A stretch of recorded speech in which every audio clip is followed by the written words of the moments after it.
Empezamos con la excreción que dijimos el otro día, con la excreción referida al sistema renal, porque ya hemos visto que excreción se produce también en el sistema digestivo y también se produce excreción a nivel de evaporación cutánea, en la transpiración, la sudoración, todo eso produce excreción. Excreción no solo de agua, sino también de otros productos, de otras sustancias iónicas. Por tanto, todo eso es excreción, todo lo que sale al exterior, todo lo que eliminamos al exterior se denomina excreción. En concreto nos vamos a ocupar en este tema de la excreción renal. Y hablábamos el otro día de esa excreción renal se llevaba a cabo por medio de los riñones. Estos riñones tenían un conducto de contacto con la vejiga urinaria que almacenaba la orina, que es el producto que producen los riñones, orina, ¿vale? Lo almacena la vejiga urinaria y de esa vejiga urinaria la excreción se realiza a través de la uretra, que decíamos que es un conducto que en el macho pasa a través del pene y en la hembra es un conducto que se sitúa entre la vagina y el recto. Hablábamos también de la posición retroperitoneal de los riñones, situado entre la 11 y la 12ª costilla. Es retroperitoneal porque se sitúa en la cavidad abdominal, pero no está cubierto por el peritoneo, por eso tiene una situación retroperitoneal por detrás del peritoneo, y que esos riñones tenían una posición diferente. El riñón derecho está un poquito más bajo, simplemente porque en esa zona se sitúa el estómago, se sitúa el páncreas que desplaza el riñón hacia abajo, ¿vale? Por esa posición del estómago en esa zona. Luego teníamos aquí un riñón abierto que vimos y que se componía de una corteza renal, de una médula renal y de una pelvis renal, a donde drenaba la médula renal. La médula renal, ¿vale? La pelvis renal, y a partir de la pelvis renal se formaba el uréter que conducía la orina, que es el producto de formación, repito, de los riñones, el producto de excreción, que se retira hacia la vejiga urinaria, desde donde se produce ya la micción, que es la salida de esa orina, ¿no? A nivel histológico, veíamos la irrigación de ese riñón y veíamos que había una arteria renal que regaba el riñón y una vena renal que era el conducto de salida de esa cavidad renal. Esa arteria renal, yo os decía que se dividía en una arteriola aferente y una arteriola eferente, que estaban conectados con una serie de capilares que se llaman capilares glomerulares, se ven aquí en pequeñito, ¿vale? Y ya pasábamos a la siguiente diapositiva, en la que teníamos identificada a la unidad funcional del riñón, que era la nefrona. Y decíamos que existían nefronas, que estaban solamente en la corteza, un 80% de las nefronas son nefronas corticales, pero otras nefronas que son mucho más largas y entonces irrumpen en la médula adrenal, la médula renal, no me sale bien la R, la médula renal, ¿vale? Y por tanto se llaman neuronas justaglomerulares, porque son muy largas. Veíamos aquí cómo estaba compuesta la nefrona y decíamos que constaba de una estructura globular, que es la cápsula de Bowman, esto que entra aquí, que parece un pico de pato, es la arteriola aferente y la arteriola eferente de esa arteria renal. Después, esta cápsula de Bowman se continuaba con un túbulo proximal, con una estructura denominada asa de Henle, que tenía una rama descendente y una rama ascendente, con un tubo más grueso, más delgado y un túbulo más grueso, y luego lo que era la nefrona distal, que lo compone el túbulo distal y el túbulo colector. El túbulo colector es la conexión de varias nefronas. A él drenan 6 o 8 nefronas. En esta diapositiva, que ya no llegamos a ver, se ve perfectamente los capilares glomerulares, que decía que se sitúan entre la arteriola aferente y la arteriola eferente. Es decir, la arteriola aferente drena a estos capilares glomerulares en lo que se llama corpúsculo renal, la unión de la arteriola, o sea, la unión de la cápsula de Bowman con este glomérulo, con estos capilares glomerulares que quedan englobados, ¿ves? No se ven, en la otra diapositiva no se ven porque están dentro de la cápsula de Bowman. Este conjunto se llama corpúsculo renal, la unión de la cápsula de Bowman con los capilares glomerulares, ¿vale? Entonces tenemos una arteriola aferente, los capilares glomerulares, de allí sale el flujo sanguíneo a través de la arteriola eferente. Esa arteriola eferente se continúan con unos capilares que se llaman peritubulares, que cuando penetran y se dirigen hacia la zona del asa de Henle se llaman capilares rectos, ¿vale? Lo veremos en otra diapositiva, se llaman capilares rectos, ¿vale? Bueno, Aquí tenemos reflejadas las funciones de la nefrona, ¿vale? Las funciones de la nefrona con su túbulo proximal, su asa de Henle, su túbulo distal y su tubo colector. Y este corpúsculo renal, unión de la cápsula de Bowman con el glomérulo renal, ¿vale? ¿Cuáles son las funciones de esta nefrona? Las funciones de la nefrona son 4. Filtración, reabsorción, secreción y excreción. Como veis, la filtración y la excreción son dos funciones que solamente se realizan en una parte de la nefrona. La filtración solo se produce a nivel del corpúsculo renal, es decir, a nivel de glomérulo con cápsula de Bowman. El glomérulo, los capilares glomerulares, filtran a la cápsula de Bowman al interior de la nefrona. Y la excreción solamente se produce en una zona que es en la salida ya de la uretra. La excreción sale del túbulo colector y a partir del túbulo colector va a pelvis renal, urétere, vejiga urinaria, uretra, saliva, ¿vale? Esta es la orina ya formada en el túbulo colector y por eso recibe el nombre de excreción, que solamente se produce en esa zona. En el resto de las zonas de la nefrona, veis tanto en el túbulo proximal, como en el túbulo distal, como en el túbulo colector, tiene fundamentalmente dos funciones, la reabsorción y la secreción, mientras que la asa de Henle tiene funciones solamente de reabsorción. Vamos a ver qué es cada una de las cosas, ¿vale? Despacito, pero primero tendríamos que ver cuál es la función del riñón, porque si no conocemos cuál es la función del riñón, no podemos conocer por qué realiza estas funciones la nefrona. Las funciones del riñón son muy variadas, pero entre ellas está mantener la osmorregulación. Nuestro plasma tiene una osmolaridad próxima a los 280-290 miliosmoles. La función de la nefrona, por tanto, es mantener esa osmolaridad. Bueno, aquí en el libro lo refleja como 300 miliosmoles la molaridad del plasma. Realmente está alrededor de los 290 miliosmoles, ¿vale? Tiene, por tanto, la función de mantener la osmolaridad. Tiene la función de mantener el estado iónico de nuestro organismo, sobre todo de la regulación del sodio, del potasio, también del calcio, es importante la regulación renal y la regulación también de los hidrogeniones y del bicarbonato. Y eso, la regulación de hidrogeniones y bicarbonato entra en otra función, que es la función de mantenimiento del pH, ¿vale? O sea que tenemos el mantenimiento de la osmorregulación, el mantenimiento de los potenciales iónicos, ¿vale?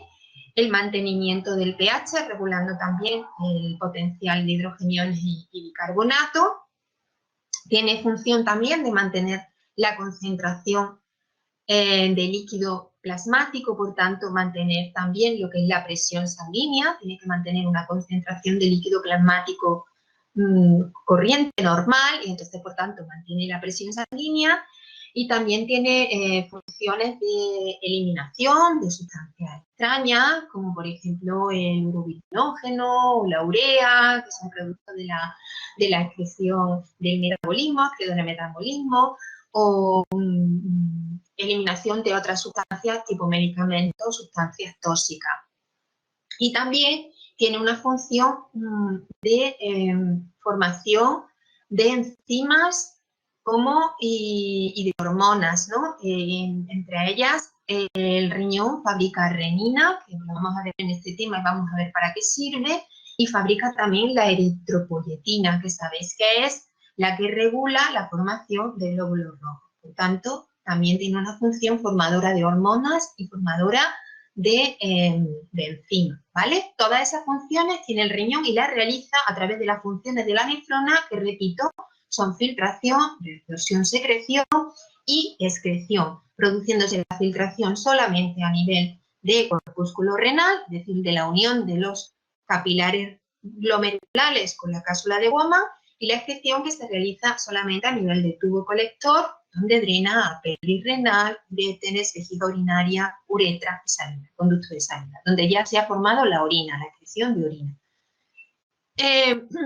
La filtración es la salida de tanto de agua como de diversas sustancias desde la sangre, es el paso desde la sangre hacia la nefrona. Filtrar es paso de sustancia desde la sangre, desde los capilares glomerulares, hacia la nefrona.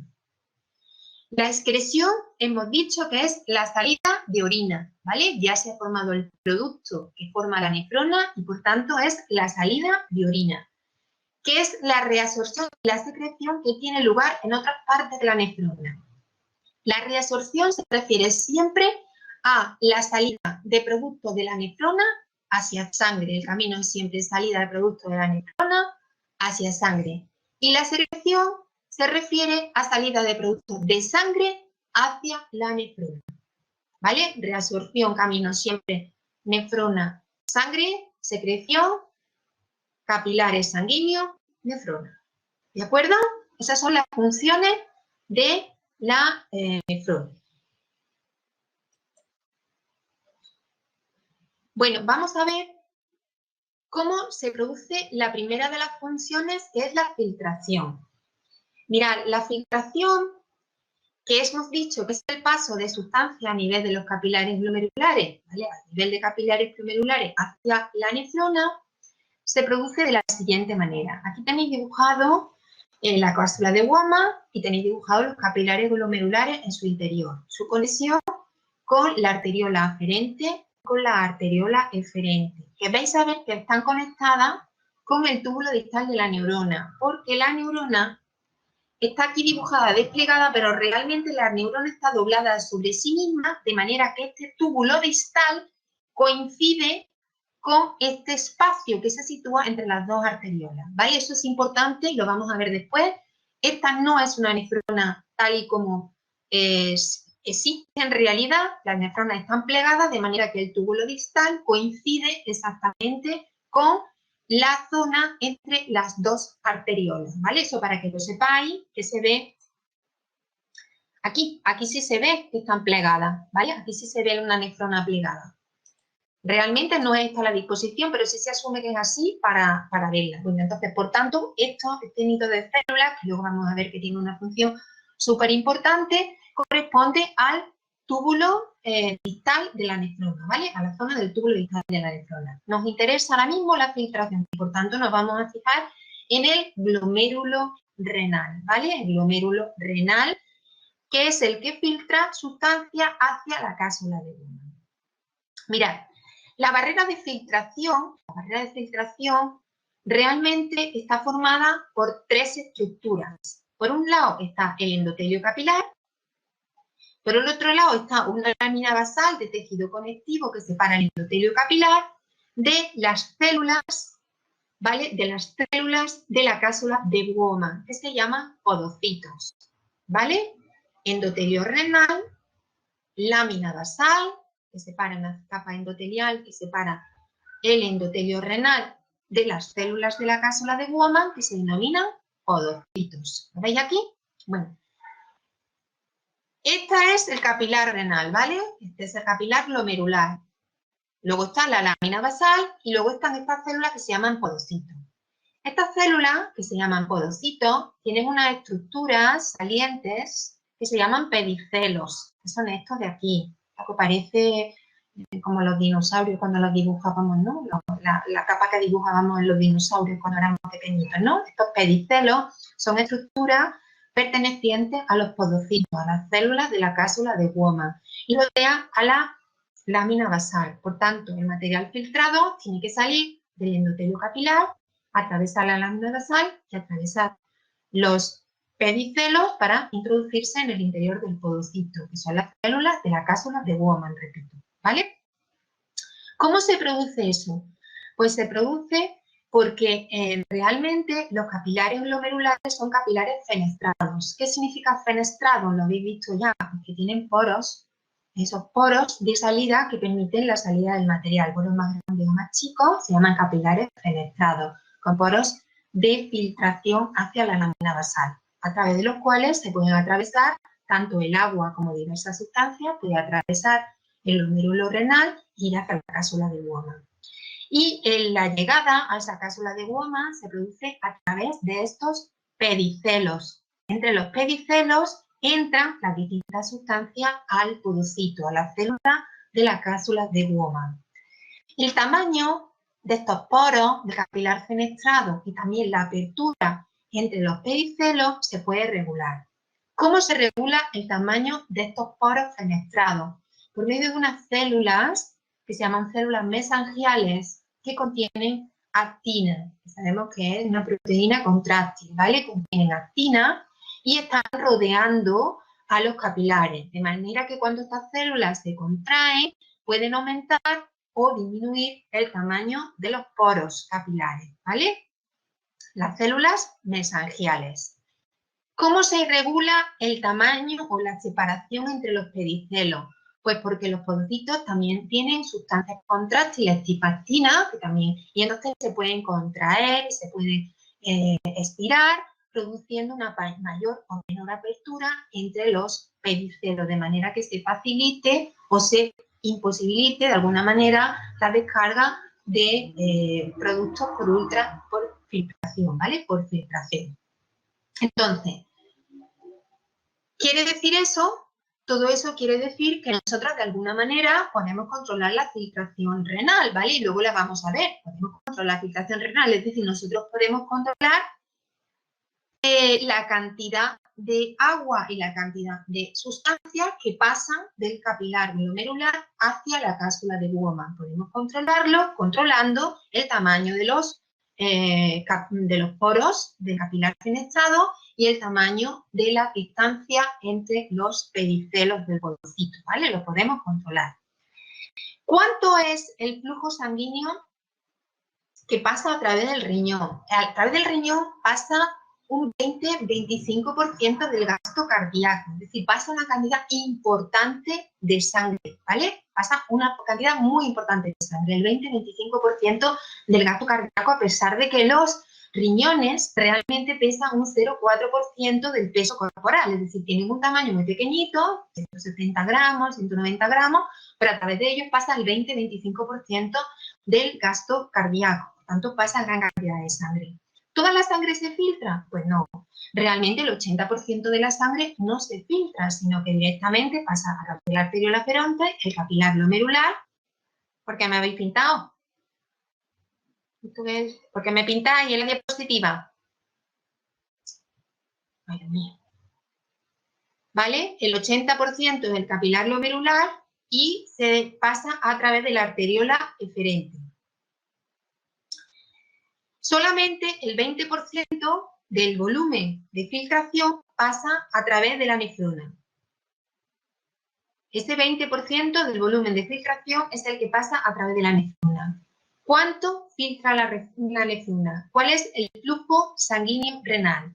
El flujo sanguíneo renal, lo tenéis dibujado aquí, es 1,2 litros por minuto, o lo que es lo mismo, 180 litros diarios. 180 litros diarios pasan a través de nuestro riñón y realmente nosotros eliminamos litro y medio de orina. Pasan 180 litros diarios y eliminamos litro y medio de orina.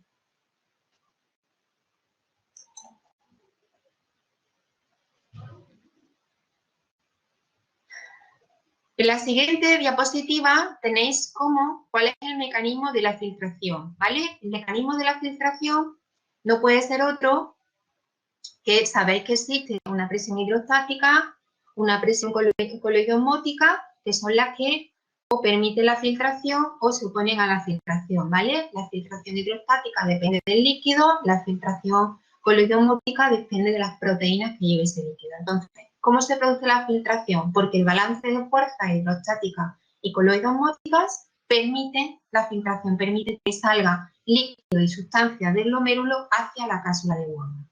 ¿Por qué? Porque la presión hidrostática del capilar glomerular, del líquido, de la sangre que pasa a través del capilar glomerular, es de 55 milímetros de mercurio.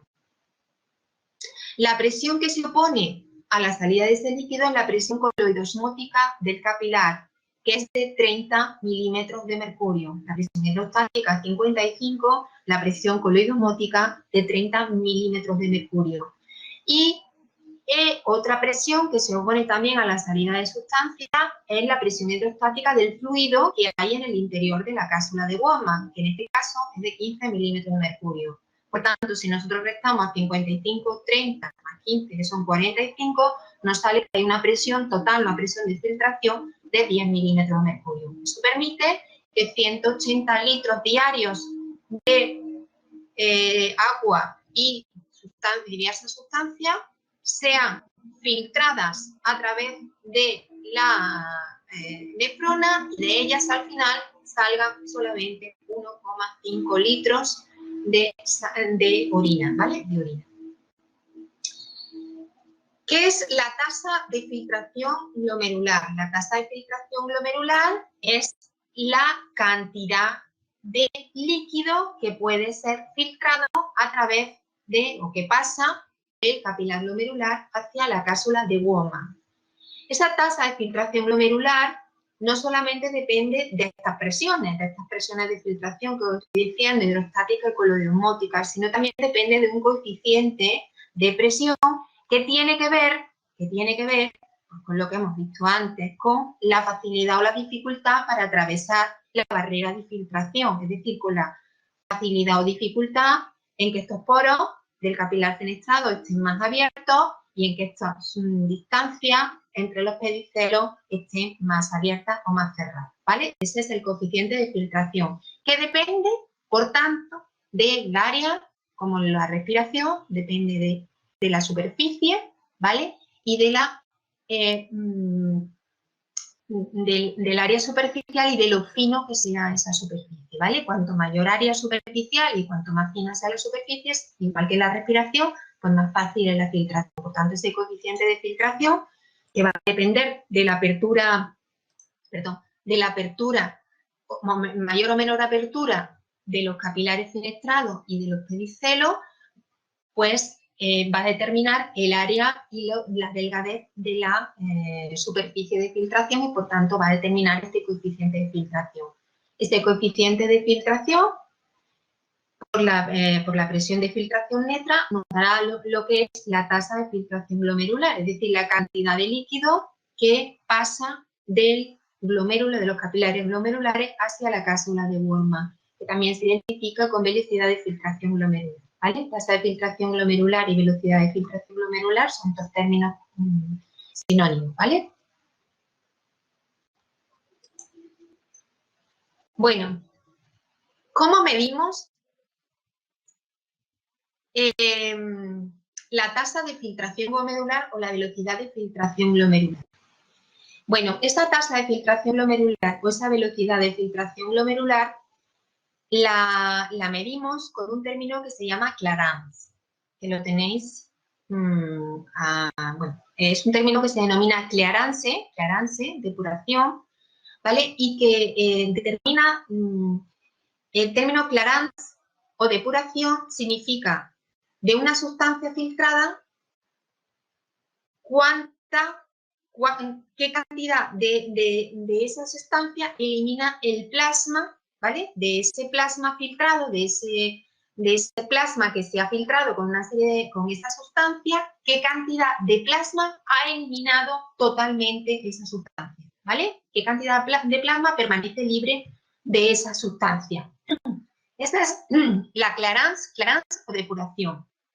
Clarance o depuración que se identifica con la tasa de filtración glomerular, porque en el caso de una sustancia denominada elulina, la tasa, el clarance de la elulina, si salen 100 mililitros, si se filtran 100 mililitros de plasma por minuto, el clarance de la elulina es de 100 mililitros por minuto. ¿Por qué? Porque a lo largo de la nefrona no se reabsorbe, no se secreta inulina y, por tanto, la inulina que se filtra es la inulina que se elimina. Y por eso, a ver si, decidme si no lo entendéis, ¿vale? El clarance hace mención de la cantidad de plasma filtrado, qué cantidad de plasma se ha liberado totalmente de esa sustancia, ¿vale?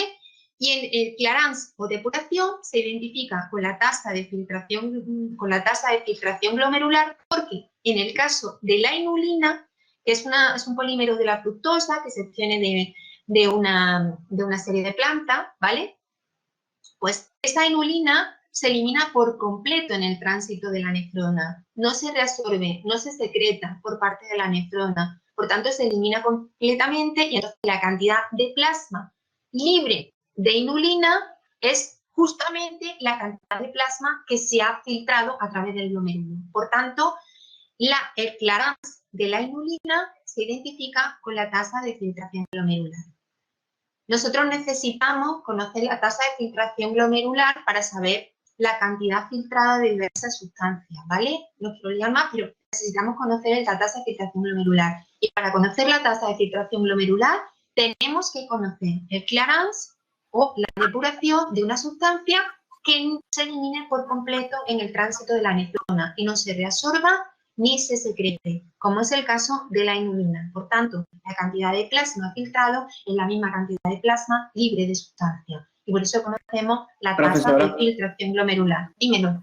Entonces, ¿el Clarán solo se aplica a las sustancias que se eliminan completamente? No. Ah, No, claro. El Clarance no se identifica solo con las sustancias que se eliminan completamente. Estoy diciendo que el Clarance es la cantidad de plasma libre completamente. ¿Cuánta cantidad de plasma del plasma filtrado elimina completamente esa sustancia, ¿vale? ¿Qué cantidad elimina? Pero para conocer la tasa de filtración glomerular, que no es fácil, ¿vale? Conocer la tasa de filtración glomerular no lo conocemos. Lo único que podemos saber es el clearance de la inulina. Conociendo el clearance de la inulina, conocemos la tasa de filtración glomerular. Y una vez conocida la tasa de filtración glomerular, podemos saber el clearance de otras sustancias. ¿Me entiendes? Sí, lo que estoy diciendo aquí es, el clearance es un término común. Es la cantidad de plasma que elimina completamente una sustancia, ¿vale? Entonces, este es un término común. Lo que pasa es que en el caso de la inulina, ese clearance coincide con la tasa de filtración glomerular. Entonces, a través de la inulina se puede conocer la tasa de filtración glomerular en cada momento, que tú no conoces, ¿vale? Sabes que la filtración es de 180 litros diarios, pero tú no conoces en determinado momento en que a ti te interesa conocer la cantidad filtrada de una sustancia, tú no conoces cuál es la tasa de filtración glomerular. Entonces, la única manera de conocer la tasa de filtración glomerular es conocer la cantidad de plasma libre de esa sustancia. Y en el caso de la inulina, como se elimina completamente, el clearance coincide con la tasa de filtración glomerular. ¿Me entiendes? ¿Sí? Sí. ¿Vale? Yo no me entero. ¿Tú no te enteras? Yo tampoco lo entiendo mucho, la verdad. Es difícil de entender, pero vamos a ver. Podéis entender que si aquí se filtran 100 mililitros por minuto de inulina, ¿vale? De plasma, perdón, y contienen pues 4 bolitas de inulina, ¿vale? Vamos a lo largo de la nefrona y llega un momento en que todo el plasma se elimina, ¿vale? Se reabsorbe y ha quedado completamente libre de inulina, porque la inulina se ha excretado completamente. Entonces, ¿cuál es el clearance? 100 mililitros al minuto, porque 100 mililitros de plasma han eliminado completamente la inulina. ¿Sí? Entonces, el clearance es la cantidad de una sustancia que es... espérate, no. La cantidad de una sustancia que es no. La cantidad que ha eliminado de una sustancia que es filtrada. No lo entiendo. Espérate. A ver. De una sustancia, la cantidad que es filtrada, de la cantidad que es filtrada, ¿cuánta es eliminada, no? No, la cantidad de plasma que queda libre de la sustancia. No la sustancia eliminada, sino la cantidad de plasma libre de esa sustancia. Joder. Sí, imagínate que en vez de... que aquí pasan 100 mililitros de plasma, ¿no? Tú conoces que 100 mililitros de plasma pasan a través del glomérulo, ¿vale? Y estos tienen 4 bolitas de inulina. Si al llegar al final tú eliminas 2 bolitas de inulina y 2 bolitas de inulina se reabsorben con el plasma, ¿vale? El clarán sería 50 mililitros minuto. O sea, el clarán de la inulina sería 50 mililitros minuto, ¿vale? Porque de 4 te has quedado con 2, 50 mililitros minuto, por tanto la tasa de filtración glomerular sería 50 mililitros minuto. ¿Sí? Solamente el 50% del plasma del volumen de plasma que ha llegado al glomérulo, solamente el 50% de ese plasma se ha quedado libre de sustancia. Por tanto, en vez de ser 100 mililitros minuto, el clarán sería 50 mililitros minuto. ¿Puedes entenderlo? Creo que sí. ¿Vale? ¿La clase la está grabando? No. Vaya. No, si no quiero grabarla. Si no quiero grabarla, vosotros cogéis apuntes y me preguntáis las veces que queráis, ¿vale? Que yo atiendo... Dime, ¿quién? Que os atiendo por correo, que os atiendo en persona, lo que queráis, vamos, que me podéis preguntar en la clase, pero que también a través del correo también os contesto, ¿eh? O sea, que preguntadme lo que queráis. Dime, ¿quién me quiere preguntar? Yo, Carmen, que dentro del plasma entonces hay un montón de valores de Clarence, uno para cada sustancia, ¿no? Efectivamente, el valor de Clarence es específico de cada sustancia. Lo que aquí estoy diciendo es que como la inulina no se reabsorbe, la tasa de filtración glomerular, es decir, la cantidad de plasma que llega al glomérulo y que se filtra a través de la nefrona, pues es de 100 mililitros minuto, es la misma que entró, es la tasa de filtración glomerular, ¿vale? Es el mismo volumen que entró porque sabemos que solamente se elimina inulina y se elimina completamente, ¿vale? Vale. ¿Vale? Entonces, ¿para qué utilizamos la inulina? Pues para averiguar la tasa de filtración glomerular, porque tiene que ser la de una sustancia que se elimine completamente a través de la nefrona y ni se secrete ni se reabsorba en el proceso de la formación de orina, ¿vale? Entonces se utiliza para averiguar la tasa de filtración glomerular, ¿vale? Esa tasa de filtración glomerular, os voy a liar un poquito. La inulina no se utiliza porque la inulina es os he dicho que es un polisacárido de fructosa que se encuentra en ciertas plantas, entonces tendrían que inyectárnosla para saber la tasa de filtración glomerular, ¿vale? Entonces, lo que los médicos utilizan para determinar la tasa de filtración glomerular, la velocidad de filtración glomerular, como he dicho que es el mismo término, utilizan creatinina, ¿vale? Creatinina es un producto de excreción de la rotura de las moléculas de fosfocreatina del músculo para obtener ATP. Entonces, la creatinina prácticamente realiza las mismas funciones. Se secreta una pequeña cantidad de creatinina, para ser sinceros, ¿vale? No se elimina completamente como en el caso de la inulina, al 100%, sino que hay una pequeña secreción, pero es nimia y se obvia, ¿vale? Entonces, para averiguar la tasa de filtración glomerular en humana, se utiliza la creatinina, ¿vale? Creatinina, que la producimos nosotros de manera natural, es un producto de excreción de la fosfocreatina, ¿vale? Entonces, ¿veis? En la inulina o en la creatinina coincide que la cantidad filtrada es igual a la cantidad excretada. Por tanto, el Clarence coincide con la tasa de filtración glomerular. ¿Cuál es la cantidad filtrada? La velocidad de filtración glomerular, ¿vale? Por el volumen de plasma que tiene inulina, ¿vale? Esta es la concentración de inulina en plasma. Igual a el volumen de orina por la concentración de inulina en la orina. Esta es la fórmula y de ahí se halla la velocidad de filtración glomerular.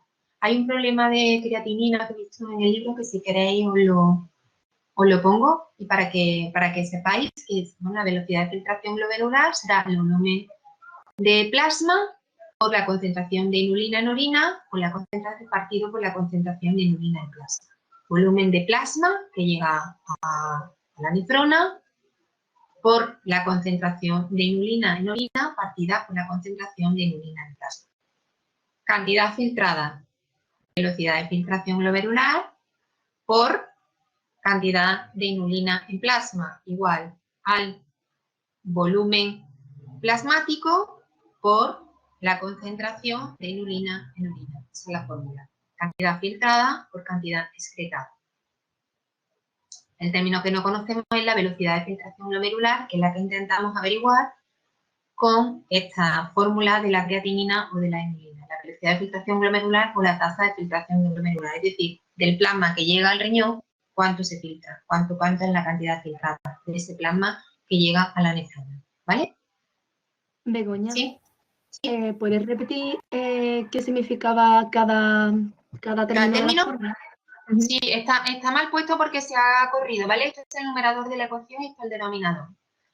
Esta es la tasa de filtración glomerular, ¿vale? Que es la cantidad del plasma que llega, la cantidad que se filtra, ¿vale? La cantidad del plasma que llega al glomérulo, hemos dicho que solamente se filtra un 20%, eso es lo que queremos conocer, la tasa de filtración glomerular. Conocemos la cantidad de sangre que llega al glomérulo, pero no sabemos qué cantidad se filtra. Hemos dicho que el 80% ni se filtra, el 80% se dirige a través de la arteria eferente. Por tanto, solamente se filtra un 20% de eso. Para conocer esa cantidad que se filtra, es por lo que determinamos el clearance de la inulina o de la creatinina. Entonces, la tasa de filtración glomerular por la concentración de inulina que hay en ese plasma es igual al volumen final, al volumen de plasma que llega al capilar por la concentración de inulina en orina.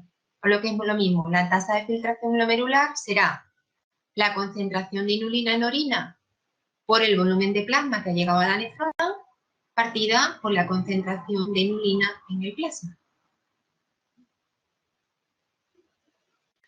Voy a sustituir los términos y lo vais a entender.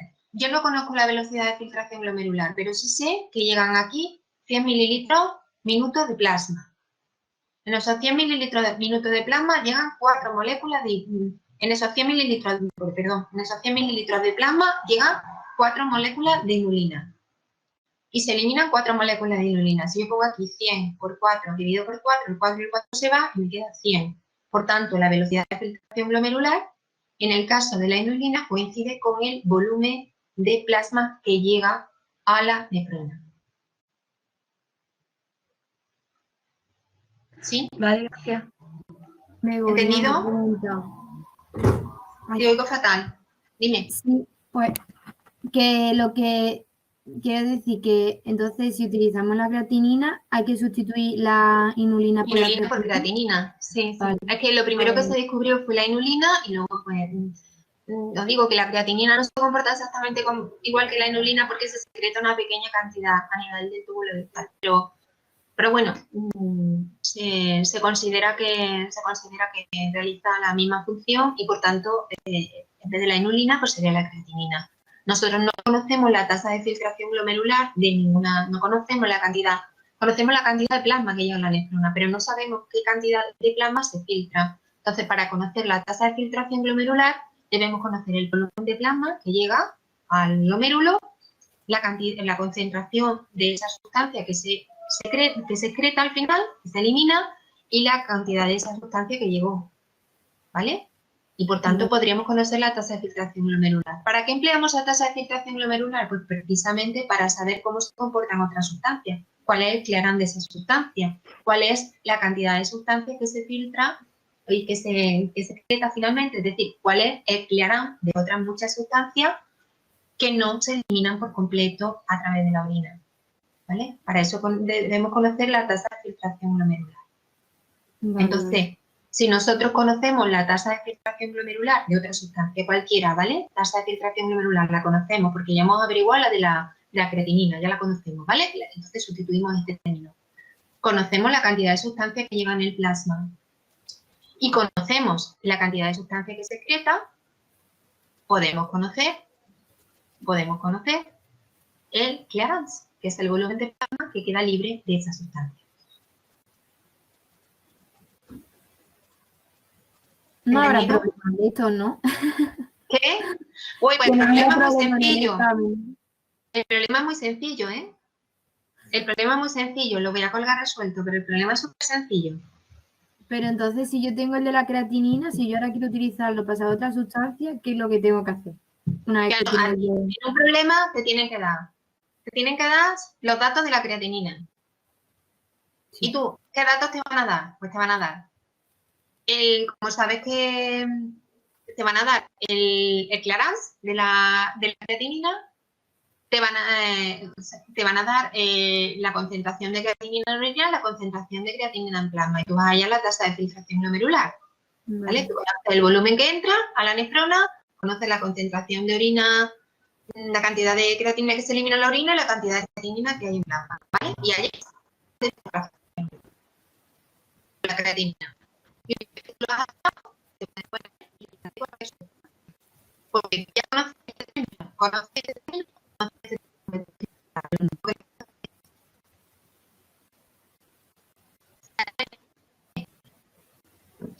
Begoña, no se escucha. Se le escucha muy mal. Se le escucha muy entrecortado, profesora. Sí. Sí. A ver, prueba. ¿Hablo más alto? No, si no es por alto. Ahora es porque sí se escucha. Ahora sí se escucha. Me estoy acercando un poquito más al ordenador, ¿vale? Pero El si micrófono del ordenador. no por el micro, es porque se escuchaba mal, como cortado. ¿Y ahora se escucha bien? Sí. Sí. ¿Sí? Bueno, pues me quedo así. Me quedo sin moverme, ¿vale? ¿Lo hemos entendido? Hemos entendido que podemos averiguar la cantidad, podemos averiguar el clearance de cualquier sustancia conociendo la tasa de filtración glomerular, y para que conocer la tasa de filtración glomerular nos tienen que dar los datos de creatinina, nos tienen que dar la concentración de creatinina del plasma, la concentración de creatinina de la orina, y nos tiene que dar también el volumen de plasma que llega para ser filtrado.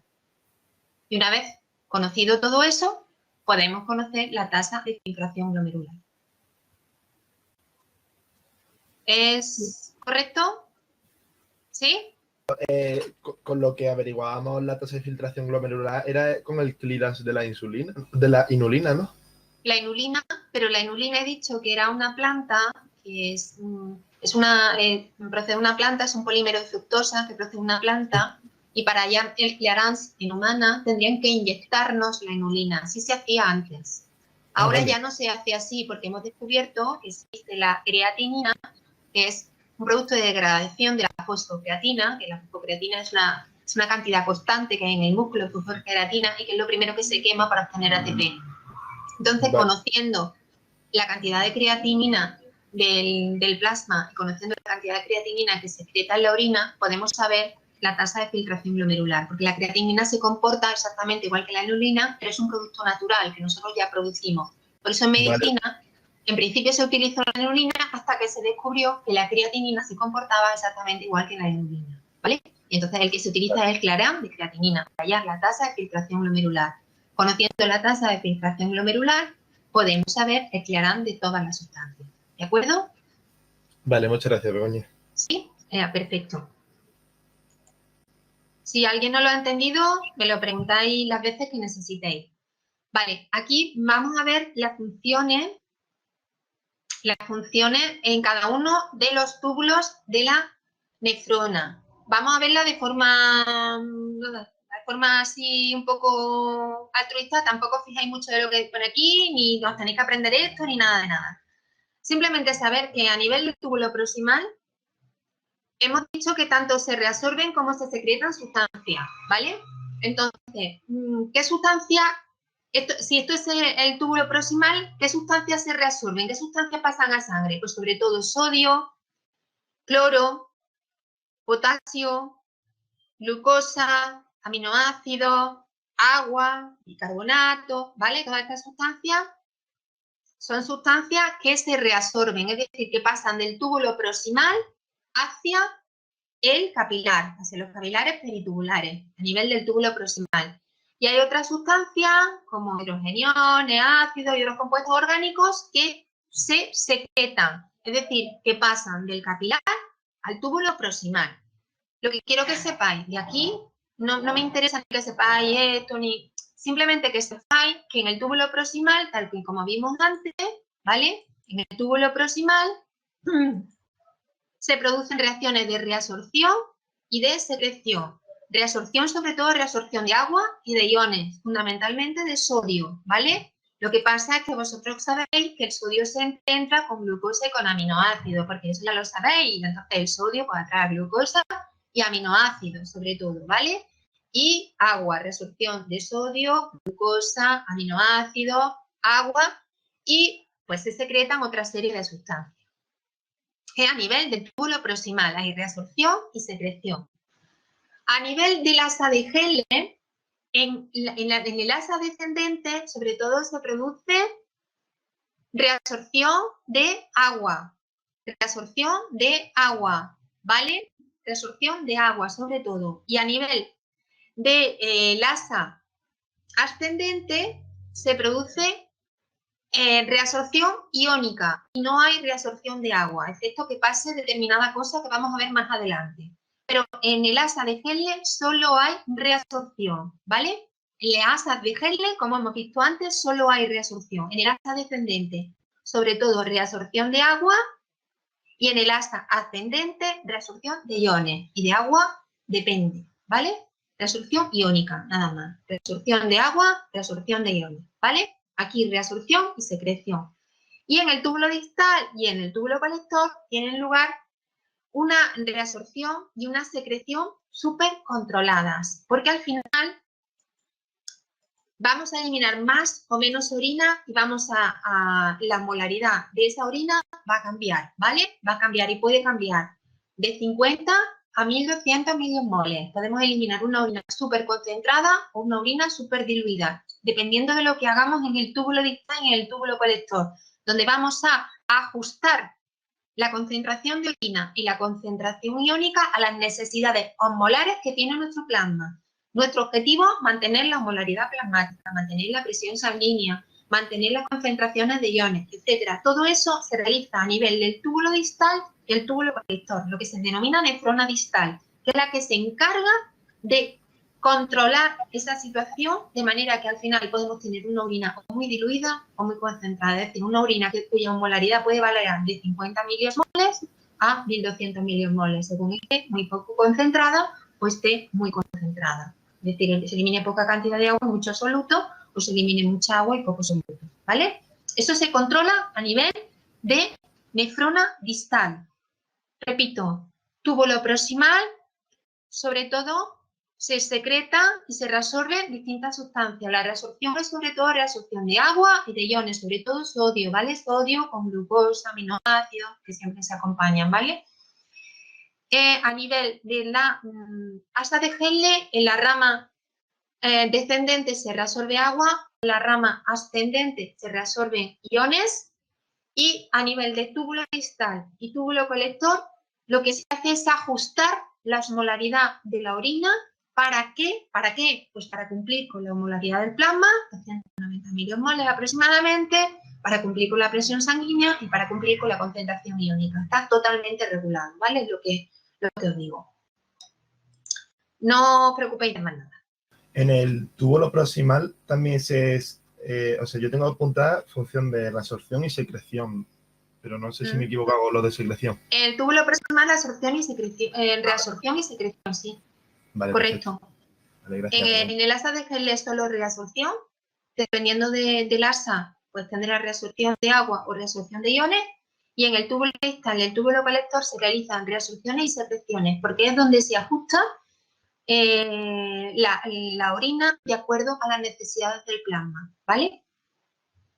Entonces, aquí, por ejemplo, tenéis que mirar, este es el filtrado, pasa a través del túbulo proximal, y ese filtrado que se obtiene del túbulo proximal tiene la misma osmolaridad que el plasma, alrededor de 300 milimoles, ¿vale? Se reabsorben y se secretan iones y agua, pero manteniendo la osmolaridad del plasma a nivel del túbulo proximal. Cuando llega al asa de Henle, en el asa descendente se reabsorbe agua, por lo tanto, este plasma, esta orina o esta orina inicial, que con la misma osmolaridad del plasma, al final del asa de Henle, mirad que ha pasado de una osmolaridad de 300 a 1200 milimoles, es decir, se ha concentrado, porque aquí solamente hemos reabsorbido agua, ¿vale? En la parte ascendente del asa de Henle, lo que hacemos es reabsorber iones, no reabsorbemos agua. No reabsorbemos agua. Entonces, como no hay reabsorción de agua, solamente iones, la concentración en la orina es más baja al final del asa de Henle, es más baja que la del plasma. Llega a una concentración de 100 milimoles. Esa concentración, una vez que pasa a través del túbulo distal y el túbulo colector, que están regulados, mediante reabsorción, secreción, lo que ocurre es que al final podemos tener una orina de 50 a 1200 milimoles, dependiendo de lo que ocurra a nivel del túbulo distal y del túbulo colector. Repito, a nivel del túbulo proximal, que tienen lugar la reabsorción y la secreción de sustancias, la osmolaridad se mantiene igual que la del plasma. Pasa a través del asa de Henle y en el asa descendente se reabsorbe agua. Por tanto, aumenta mucho la osmolaridad al final de la rama descendente, a 1200 milimoles. En la rama ascendente se produce lo que se denomina la reabsorción iónica, sin reabsorber agua. No se puede reabsorber agua, no hay canales de agua. Por tanto, se reabsorben iones y la osmolaridad de la orina al final de ese asa de Henle será más baja que la del plasma. Y a nivel del túbulo distal y del túbulo colector se ajustará esa osmolaridad de la orina de acuerdo a las necesidades del plasma. De manera que podemos tener al final una orina muy diluida, es decir, con gran cantidad de agua y una concentración de 50 milimoles, pero en determinadas circunstancias podemos llegar a una concentración de 1200 milimoles, es decir, una orina muy, muy concentrada, con muy poca cantidad de agua. ¿Entendido? ¿Y eso de qué depende? Ahora lo vamos a ver, ¿vale? Vale. Ahora lo vamos a ver. Bueno, me voy a saltar esta porque realmente viene aquí, ¿no? Bueno, ¿por qué podemos tener? En principio vamos a ver esta, ¿vale? Luego vemos la otra. ¿Por qué podemos tener esos cambios tan importantes a nivel, y me voy a quedar aquí, ¿vale? A nivel del asa de Henle. ¿Qué nos permite tener esos cambios tan importantes a nivel del asa de Henle? Porque esto tiene que tener su respuesta en el plasma, es decir, si yo reabsorbo muchísima agua al plasma, estaré disolviendo el plasma. Si no reabsorbo agua y reabsorbo iones, estaré concentrando el plasma. Pero al final el plasma tiene una osmolaridad constante, alrededor de 290 milimoles. ¿Cómo se puede producir todo esto en el asa de Henle? Porque existe lo que se llama un mecanismo contracorriente. De manera que cuando aquí se reabsorben iones es porque la concentración de este plasma, de esta sangre, ¿veis? Aumenta muchísimo. Aquí disminuye, ¿os acordáis que aquí disminuía, no? A 100 milimoles. Pero aquí que está el mecanismo contracorriente, lo que hace es aumentar la osmolaridad del plasma. Llegan a la base del asa de Henle y capilares. Y el asa de Henle tiene la misma osmolaridad. Y a partir de aquí nosotros lo que hacíamos era, teníamos el plasma y lo concentrábamos porque reabsorbíamos agua y entonces a partir de aquí nosotros disolvemos nuestro plasma para que al final el plasma que sale del asa de Henle tenga siempre 300 milimoles. ¿Lo entendéis el mecanismo contracorriente? Luis. Begoña, una cosa. ¿Qué? Yo tengo una duda. Dime. Cuando hablas de disolver, es que le añades agua a todo el medio, ¿no? Sí, mira, a ver si lo explico de alguna manera. Aquí pasamos de 300 a 1200 y a 100. Y el plasma sigue el camino contrario. Aquí lo que hacemos nosotros, que en el asa distal, nosotros lo que hacemos es reabsorber iones. Hemos dicho que no se reabsorbe agua, sino que se reabsorben iones. Pues aquí nuestro plasma, ¿ves? Actúa en sentido contrario, es un mecanismo contracorriente. Aquí nuestro plasma va reabsorbiendo iones. Los iones que salen de la nefrona llegan al plasma y va concentrando la osmolaridad del plasma. Y la base del asa tiene la misma concentración. Aquí hemos dicho que lo que hacemos nosotros es concentrar, desde aquí a aquí, concentramos nuestra orina. ¿Por qué la concentramos? Porque eliminamos el agua. ¿Dónde va el agua? Al plasma. Entonces, de aquí, ¿veis? Va acogiendo el agua va cogiendo el agua y entonces va diluyendo la molaridad del plasma hasta que al final sale con 300. Es decir, de aquí entra con 300 y sale con 300 por el mecanismo contracorriente. Aquí concentra mientras que aquí se diluye y aquí se concentra, o sea, se diluye mientras que aquí se concentra. Van en mecanismo contracorriente, en direcciones contrarias. ¿Vale? Vale, entonces en 1200 es cuando menos agua habría y más iones hay, ¿no? Claro, está más concentrado. Son 1200 milimoles cuando ya no hay agua porque está muy concentrado. Vale, vale.